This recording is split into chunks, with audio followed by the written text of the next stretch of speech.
The SNP Government says a network of walk-in GP clinics will ease pressures on family doctors and tackle the so-called 8 a.m. rush for appointments.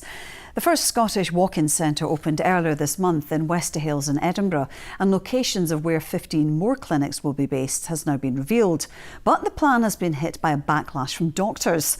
The Royal College of GPs have questioned whether the new facilities will make a difference and whether they're the best use of resources. Well, we discussed the issue with the GP Becky Howie and Helen Puttick, who writes on health for The Times. So, Becky, will these walk-in clinics actually ease the pressure on GP surgeries? I mean, they sound amazing, don't they? But I have to be honest, I'm a little bit unsure as to whether it's going to make a big difference. If we even just look at the numbers, we're talking about 12 sites across Scotland.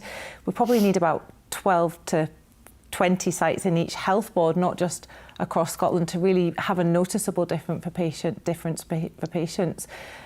So you think it's more of a gesture then, rather than a kind of a solution? Yeah, it certainly feels like it. Feels like a kind of a bit of a political move. It's a lovely headline. It's playing into exactly what patients are needing and wanting, which is better access. But is it actually going to bring better access? I'm not convinced. Helen, the Scottish Government say that they can fund GP practices and have these walk-in centres. It doesn't need to be, an either or. I mean, do you think they can work in conjunction with each other? Will they make a difference, do you think? I'm sure they will make a difference to some people on some occasions. The evidence from England is that these centres can be really popular with patients, and when centres have been put up for closure, having previously opened, patients fight to keep them open. The other thing, though, to bear in mind is that £36 million, which is what we're talking about here, is an opportunity cost somewhere else. So the question is, what else could the government have spent that money on, and would that have made a bigger difference than these walk-in centres? And what is the answer to that? For these, there were 16 clinics, incidentally. I mean, where could this money? I mean, I'd love to see it just back into general practice. We've been looking after patients for decades, and we know how to do it, and we know how to do it well. We want to see continuity of care again. Patients want to be able to see GPs that know them and are able to help walk them through their health journey. We need to go back to thinking about prevention again. We need to not just be sticking sticky plasters over the problems. This feels like a sticky plaster on a gaping wound. It's not going to stop the flow of blood. We need to make a big difference to the kind of structure of how we're providing healthcare to people. But as you said earlier, the headline complaint seems to be patients getting so frustrated at phoning at 8 o'clock, this 8 o'clock kind of logjam, and not being able to get through. Will these clinics not provide flexibility for patients who can't get an appointment?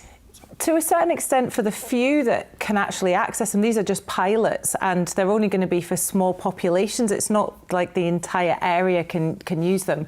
So for those few people, maybe, but it's quite strict rules as to what can and can't be seen at them. So it's not long-term conditions, it's not prescriptions, it's very much coughs, colds, sore throats, urine infections, rashes. In a lot of places, I've seen it sort of said that children under 5 can't be seen, pregnant women can't be seen. So it actually starts to really narrow down what can actually be seen in these walk-in centres. So yes, if you fall into those groups, it's going to be better. But if you don't, you're still trying to get an appointment at 8 a.m. And Helen, there have been concerns about how they're going to, staff these clinics adequately, because there is a shortage of GPs in general. I mean, how's the Scottish Government going to go about dealing with that? I think that's a very good question. And with SNP health policy, we've been here so many times before. There's already a whole series of planned treatment centres for hospital level care which haven't opened despite the SNP promising them. So here we are with an election just months away, and they've suddenly said here's a bunch more centres we're going to open. Well, I'd be very surprised if at least some of these don't become another list of things that were promised and didn't happen. You've got to wonder how they'll be staffed. You've got to wonder if some of them won't be very busy once they're open. open, albeit they will be convenient for some people who will make the most of that opportunity to get advice when they want it. And of course, when we're all unwell, that would be a really nice thing to have. It's just not a very pragmatic plan, perhaps. Because, Helen, we have seen these clinics being set up down south, haven't we? And a lot of them have actually closed, or they've been turned into acute medical centres. So I don't know how much evidence there is to suggest that they will actually work. That's right. There's mixed reports, as I say, with some patients fighting to keep these centres open once they've had the experience of using them.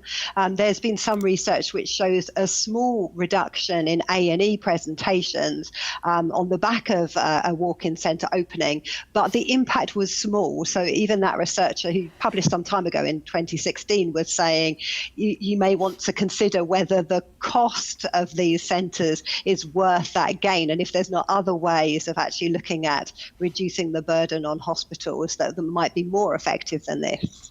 I mean, how difficult is it for GPs at the moment running surgeries? It's really hard. I mean, one of the complaints you hear from patients is, oh, you know, I can never see the GP. It's always somebody else within the team, or I have to fill in an email and I get an email back. And that's because all these practices are trying different strategies to try and meet demand. Demand has just outstripped supply for lots and lots of reasons, including, you know, the delays in secondary care, meaning people are needing 3 or 4 GP appointments where they would have had one before.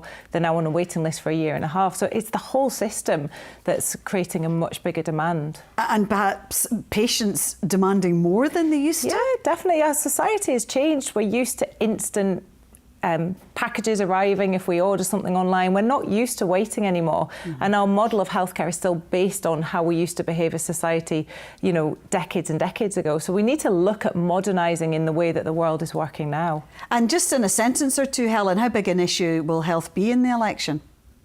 I mean, health is always a big issue. Elections often seen as one that's most likely to sway voters.